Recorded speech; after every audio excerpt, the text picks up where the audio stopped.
Bom dia a todos. Que Jesus possa iluminar o nosso caminho, que a doutrina espírita nos esclareça acerca das informações que são valiosíssimas para o nosso crescimento e desenvolvimento. Qual a importância? Qual a relevância do trabalho para o nosso desenvolvimento enquanto espíritos eternos e na condição de encarnados que estamos neste momento?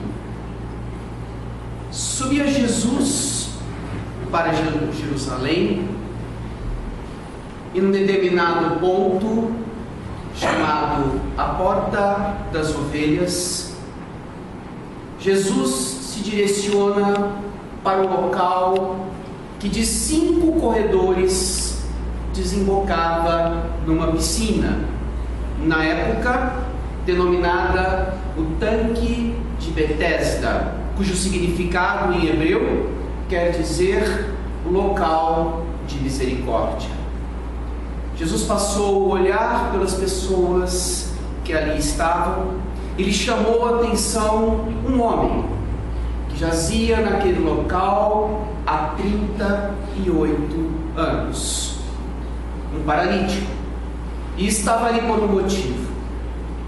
Rezava que quando a água era mexida, isso acontecia pela intervenção de um anjo que descia dos céus, e ao movimentar a água, quem nela entrasse primeiro teria as suas dores, as suas enfermidades curadas. No entanto, este homem que chamou a atenção de Jesus, por conta da sua limitação física, não conseguia se aproximar da água. Quando esta era movimentada pelo anjo, sequer ele fazia os primeiros esforços para se dirigir até o tanque, outras pessoas passavam à sua frente. Jesus, então, conduído daquela cena, chegou próximo do homem e perguntou: "Tu queres ser curado?" E o homem, enternecido com aquela figura iluminada, responde para Jesus: "Eu quero, mas não há uma pessoa sequer que possa me levar até o tanque a tempo de eu chegar lá primeiro." Jesus então olha para o homem e diz: "Levanta-te e toma o teu leito." Ao olhar nos olhos de Jesus, o homem sentiu, depois de 38 anos, que alguma coisa havia mudado na sua vida. E as pernas paralisadas começaram a lhe dar a sensação de que poderiam movimentar-se novamente. Jesus então estende as mãos, segura na mão do paralítico e este levanta, pega a sua cama, a sua esteira e começa a andar. Todos que estavam naquele local ficaram pasmos. E após se deslocar por alguns metros, este homem é interpelado pelos religiosos fundamentalistas da época: "Quem lhe permitiu tomar o seu leito?" Em tom ríspido, mais preocupados com o fato de alguma regra ter sido quebrada, porque era sábado, e dizia a lei que o sábado era um dia santo e que, portanto, não se podia trabalhar, não se podia fazer absolutamente nada que não fosse a inércia. E perguntaram para o paralítico: quem é que te curou? E aí o homem se atinou, que ele sequer havia perguntado o nome do homem que o havia curado. E respondeu para os fundamentalistas: não sei.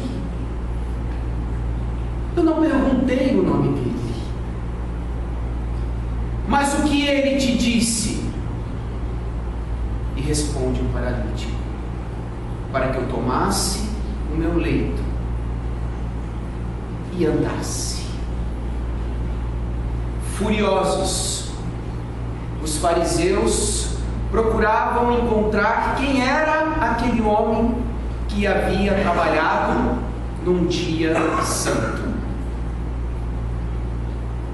Dali a algumas horas, Jesus encontrou o paralítico no templo e disse para ele: estás curado, porém não peques mais, para que coisas pior não te aconteçam. Eu sou Jesus. O paralítico, então inocente, saiu gritando pelos quatro cantos: quem me curou foi Jesus. Quem me fez andar foi Jesus. E esta informação chega até aos religiosos do Sinédrio.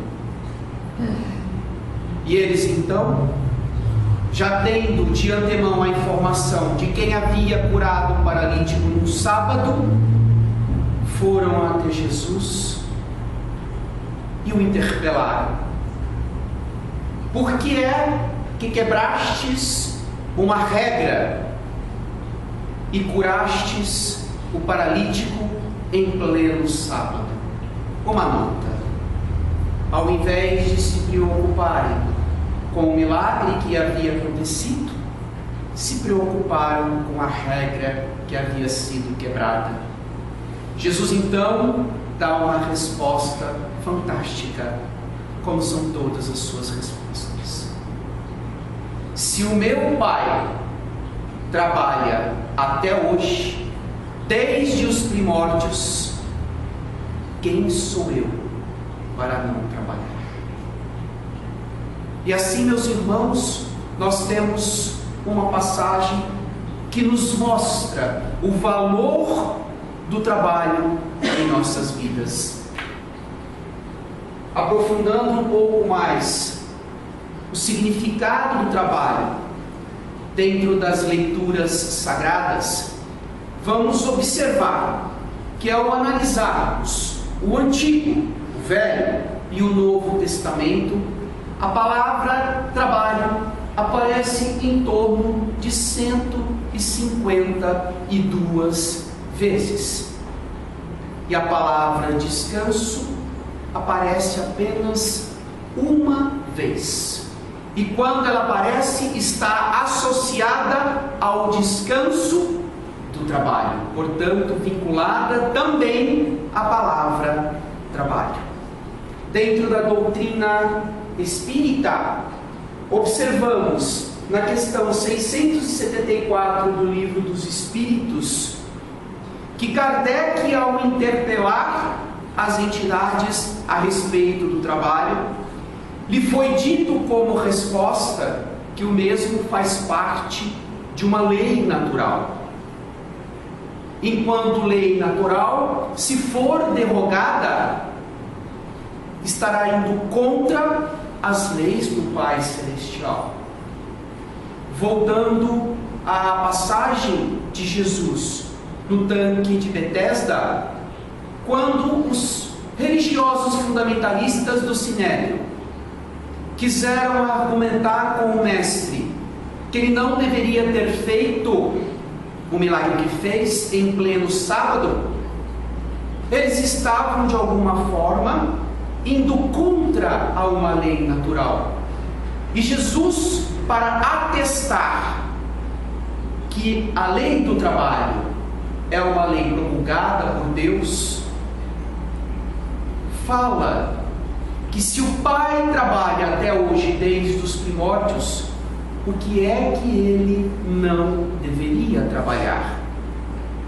Esta é uma mensagem que nós devemos calar fundo na nossa consciência.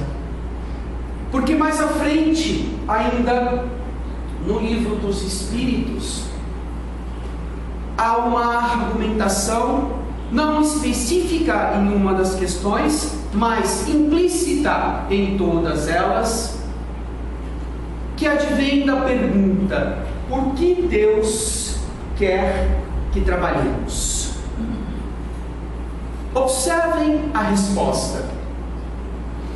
O trabalho não é um castigo, mas sim uma oportunidade de progresso, de evolução e, consequentemente, da busca da felicidade. É através do trabalho que acontece o progresso do ser humano, pois o trabalho visa conservar o corpo e desenvolver o pensamento. E através da convivência com outras pessoas, há um crescimento pessoal e coletivo, pois uns aprendem com os outros.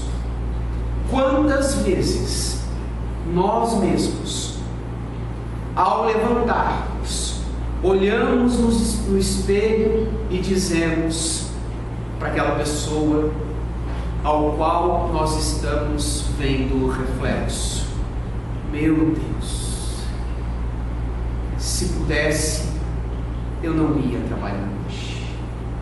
Aqueles que são gestores, e eu tenho esta experiência, quantas vezes observam seus colaboradores chegando na empresa com uma cara mais de velório do que preparados para trabalhar? E aí imagino eu, quando estudamos esta lição, quando agimos desta forma, ou quando os nossos irmãozinhos agem desta forma, estão indo contra uma lei natural, estão querendo derrogar uma lei natural. E como acontece com qualquer lei construída pelo Pai, que é derrogada, há consequências. E obviamente consequências negativas para aquele que a derroga. Vivemos num momento da história da humanidade em que nos aproximamos da separação do joio e do trigo, como já aconteceu em outras oportunidades na Terra, em que houve uma revolução por conta de passarmos de um estágio de desenvolvimento para outro.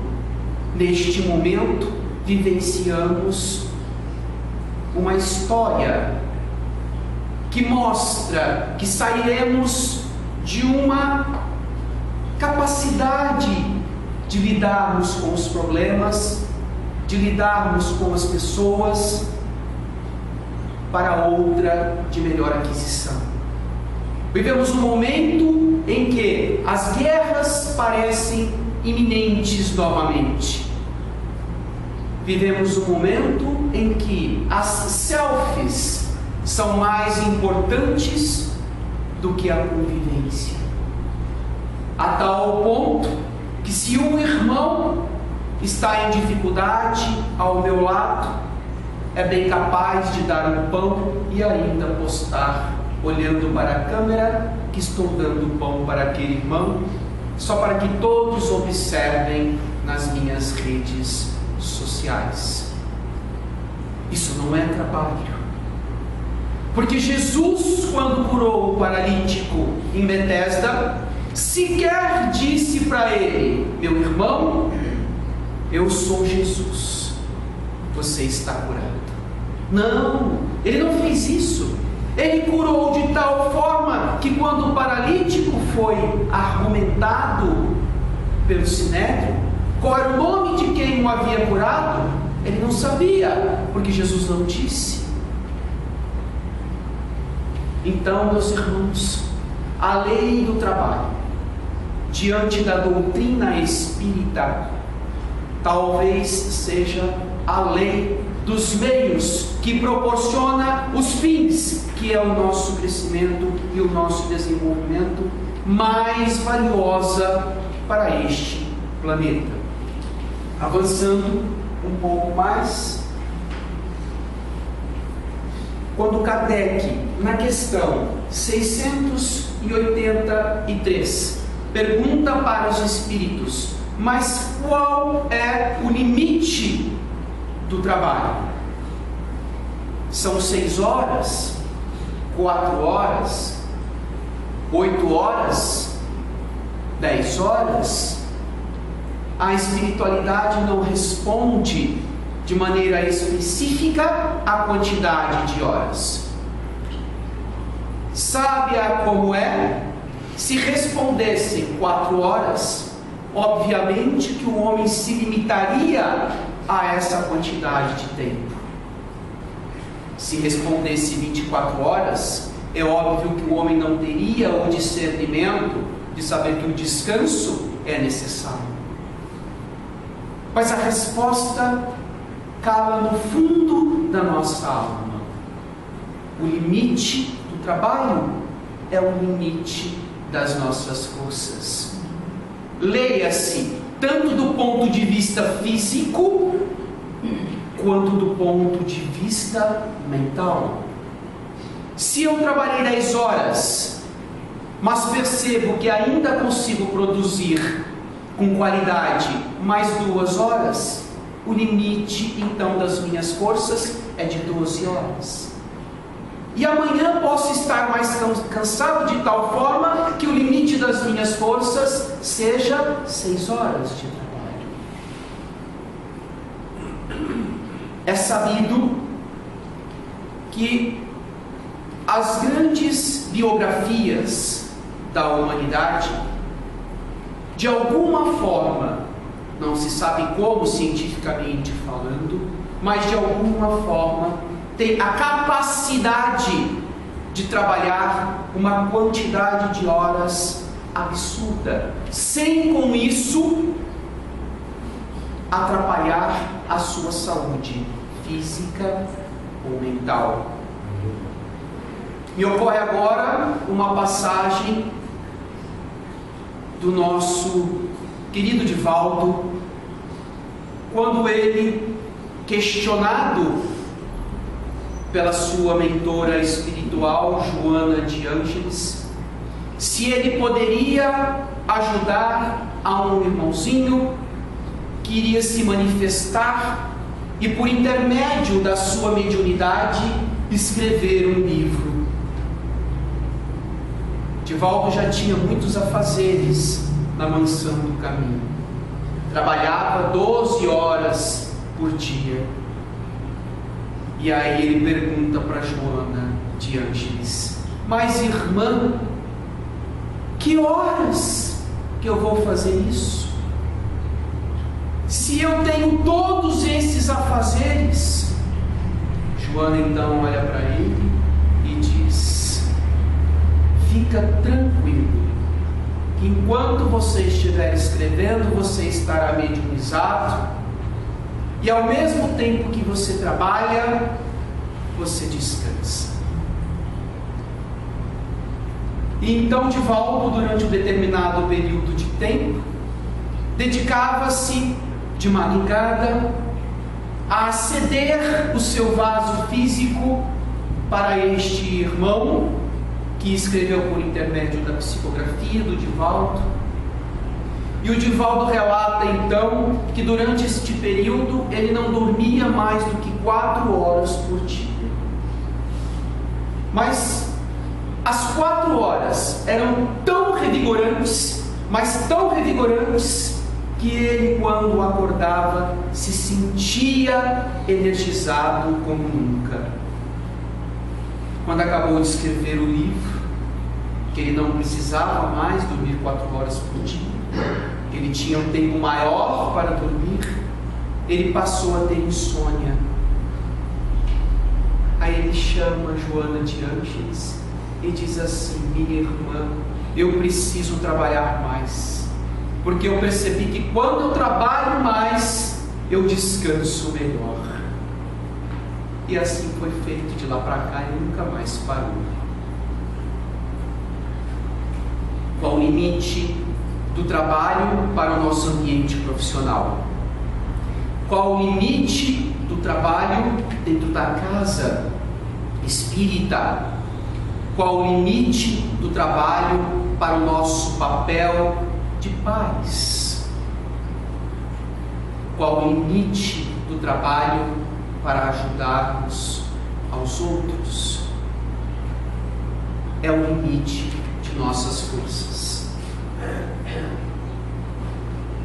Outra questão importante de levarmos em consideração é o conceito do que vem a ser trabalho.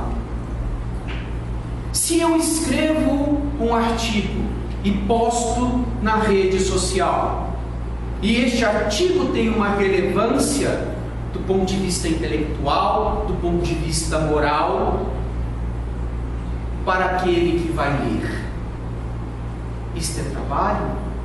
Com absoluta certeza, sim. Eu gosto de dar o exemplo de uma garotinha de 12 anos de idade, que estuda de manhã, chega em casa, almoça, descansa um pouquinho e assiste os seus vídeos no YouTube, logo depois se alimenta e passa a tarde toda estudando. Quiçá, há dias em que janta, toma o seu banho e ainda de noite reforça os estudos do dia seguinte.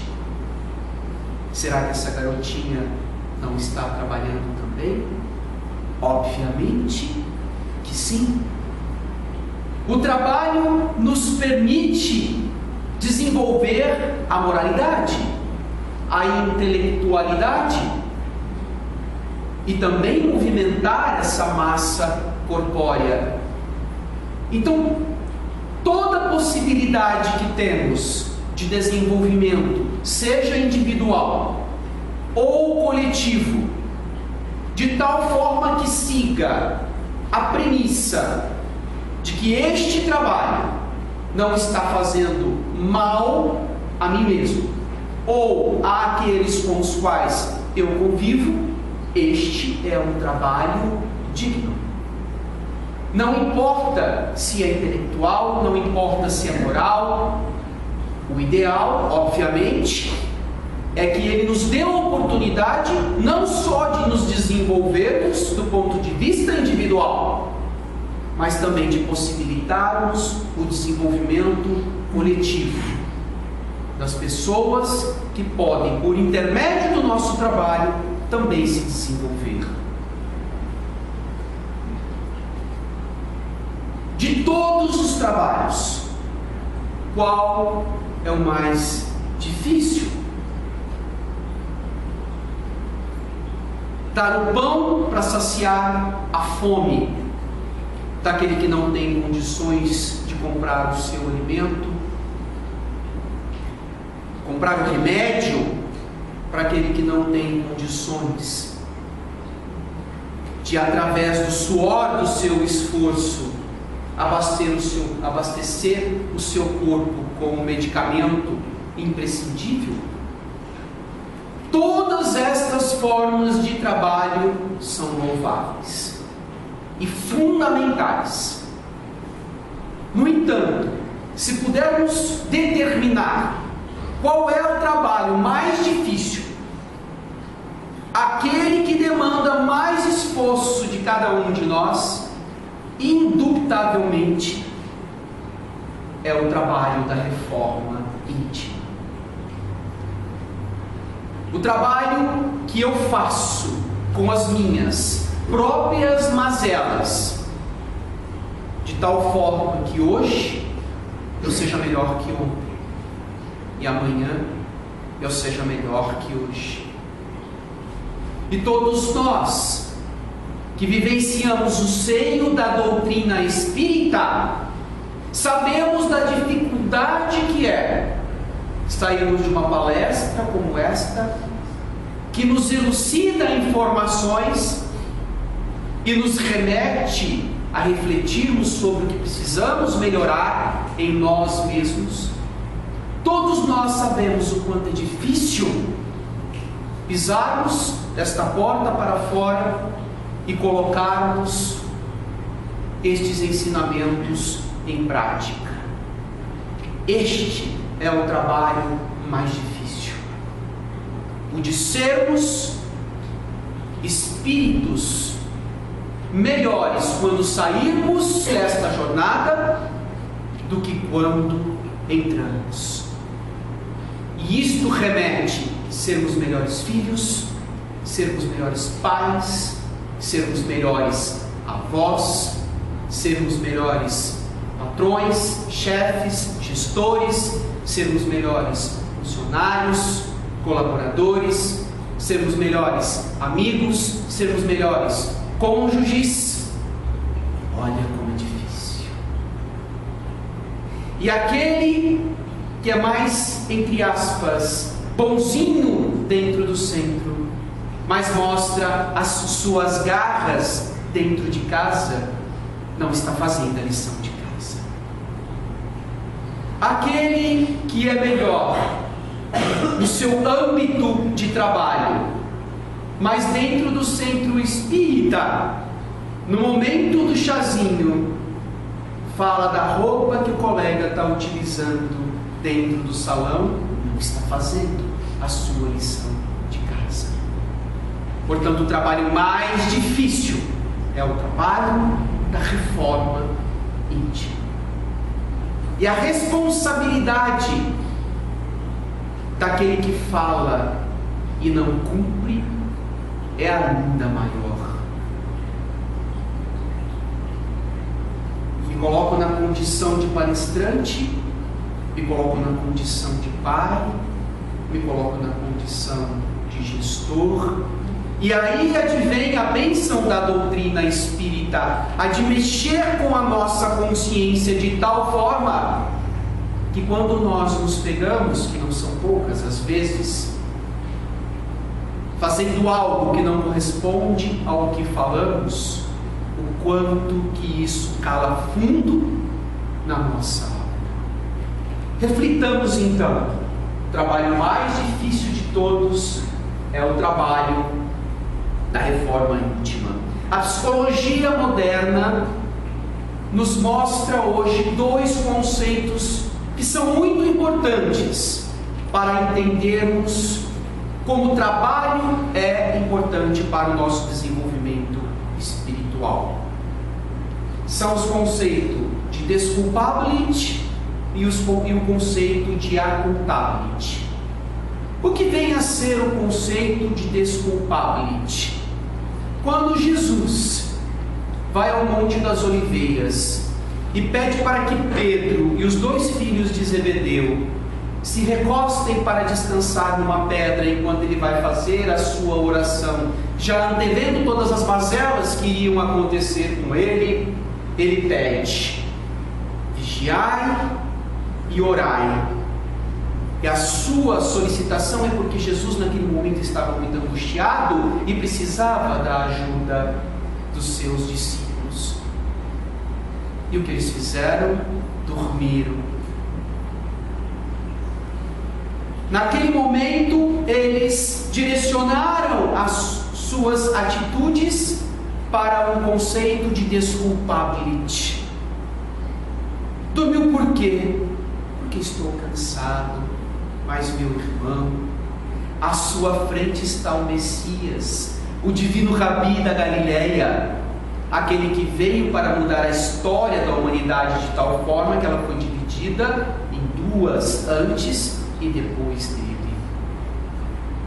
E quantas vezes usamos o desculpability em casa? Quantas vezes usamos o desculpability no nosso trabalho?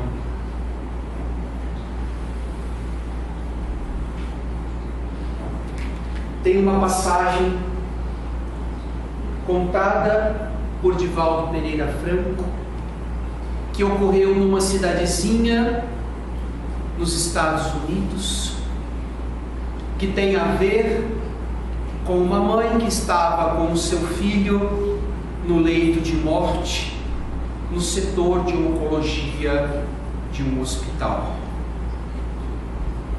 Os médicos,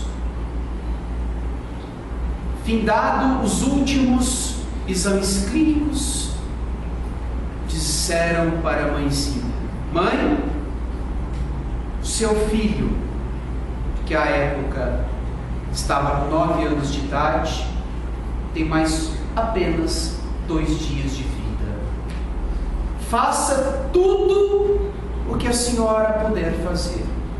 Chame todas as pessoas que quiserem se despedir dele em vida, porque daqui 2 dias o corpinho dele não aguentará mais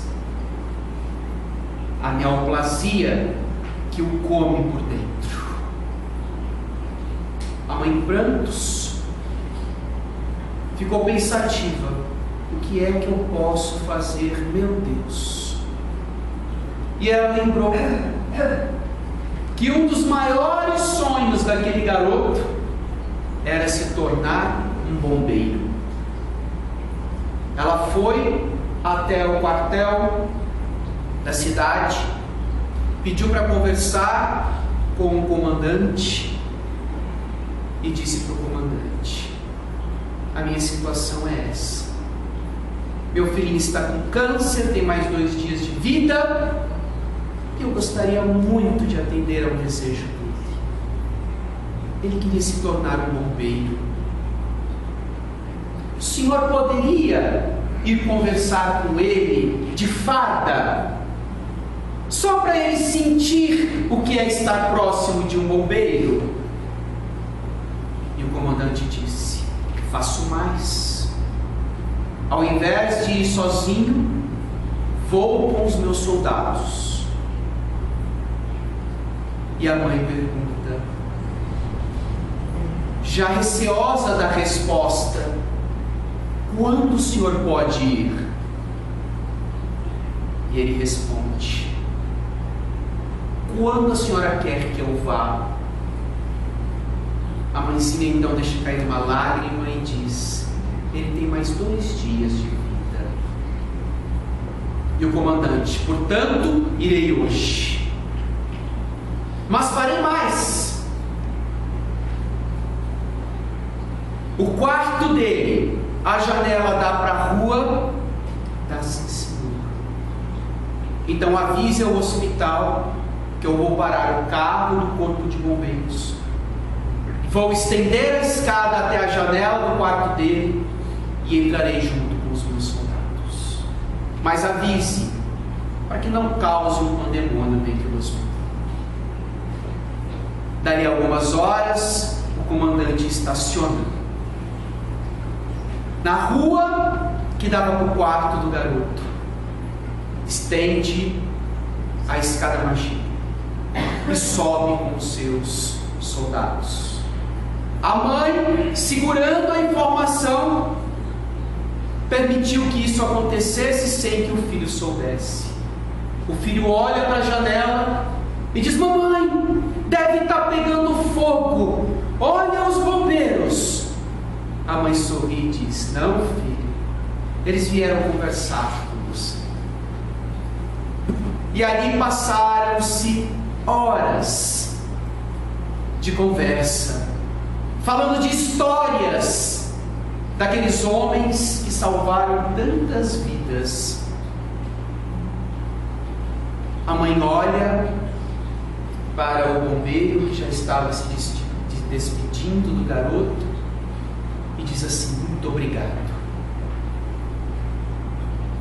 O bombeiro olha para o garoto, o comandante, e diz assim: qual é o seu maior sonho? O menino olha e diz para ele: me tornar um bombeiro. Pois bem, era uma quarta-feira. O comandante, na quarta-feira seguinte, dali 7 dias, tinha uma cerimônia de diplomação de novos soldados do corpo do bombeiro.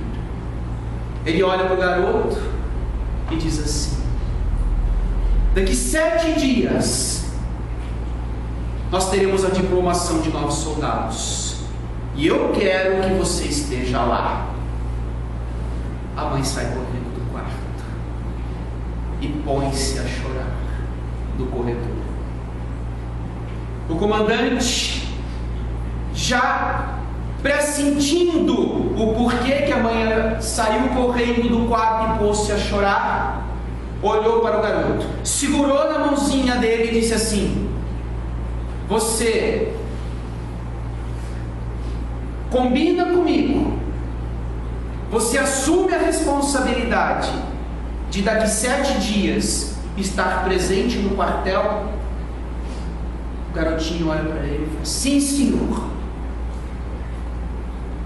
O comandante sai, segura na mão da mamãe e fala assim: eu sei o porquê a senhora está chorando, mas saiba que daqui 7 dias o seu filho estará presente no quartel.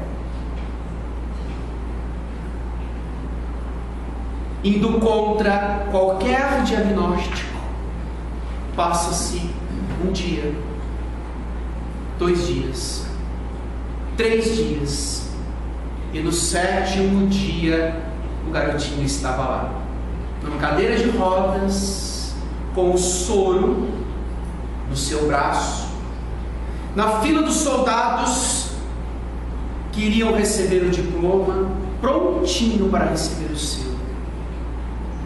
E assim que ele recebe, sabe-se lá por que cargas d'água, obviamente que não ao acaso, toca a sirene, e era um chamado. O garotinho com seu diploma em mãos, olha para o comandante olha para a mãe e pergunta para ela: mãe, ele já tem o diploma, agora precisa trabalhar. A senhora permite que ele vá conosco? O comandante sabia que não era um chamado difícil, e lá foi o garotinho.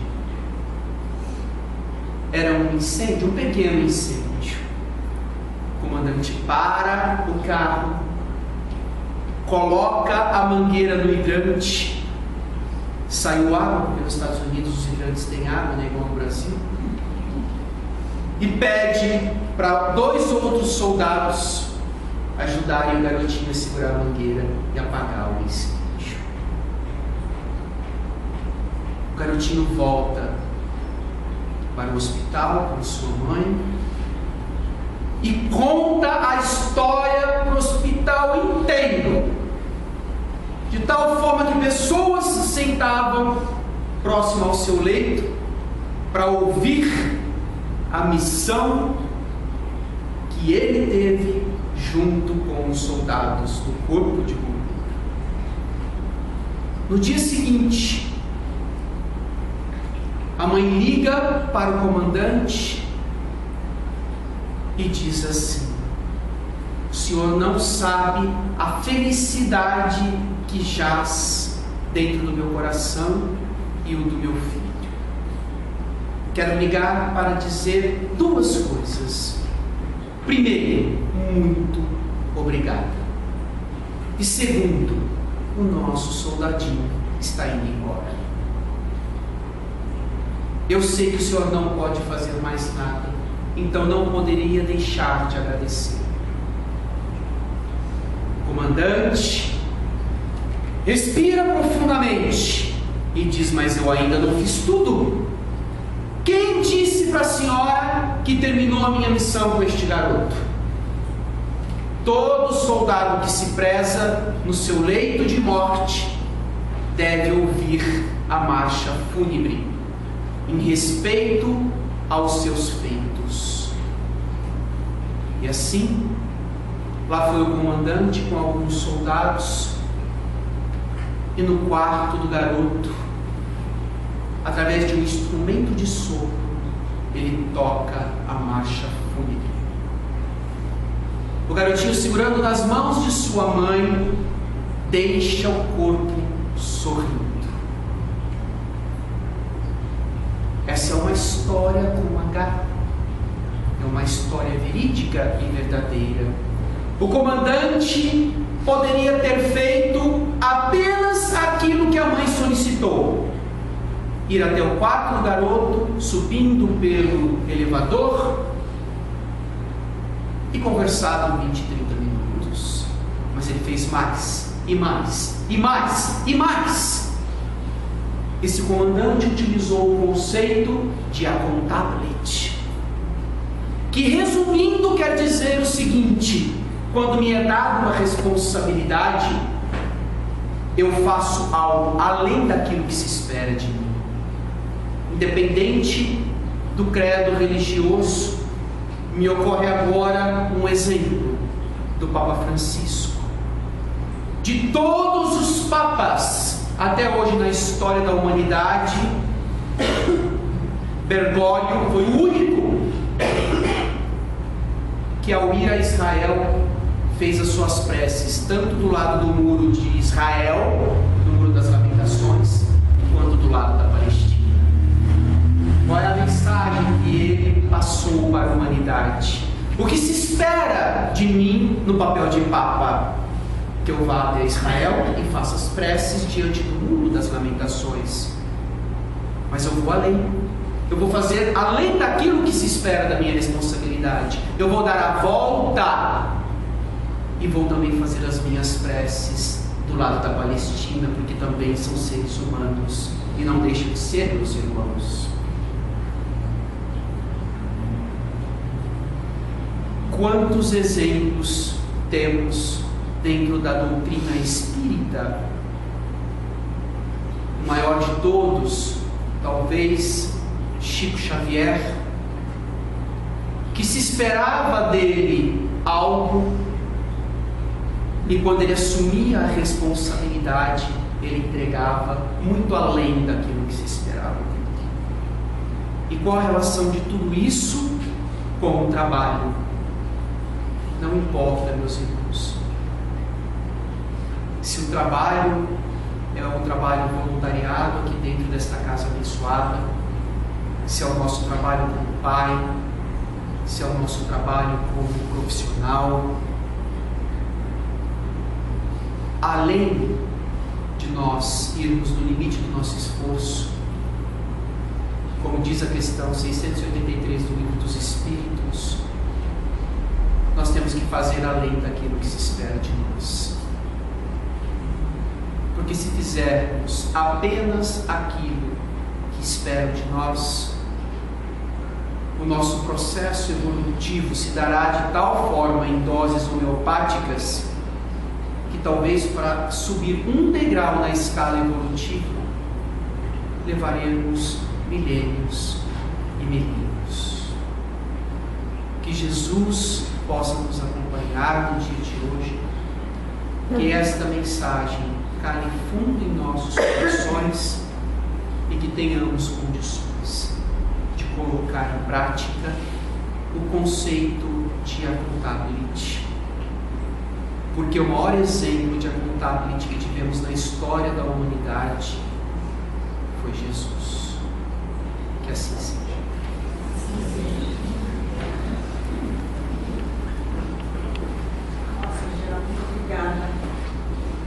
Por essa lição. Muito obrigada mesmo. Eu acho que não tem nem o que falar, né? Foi tudo dito. Eu penso, ouvindo as palavras do Jean, que nós só nos tornaremos melhor quando nós fizermos aliás, acrescentarmos, né? O que posso, eu posso fazer mais. O que está faltando para a gente é esse pedacinho só. Que eu posso fazer mais, né?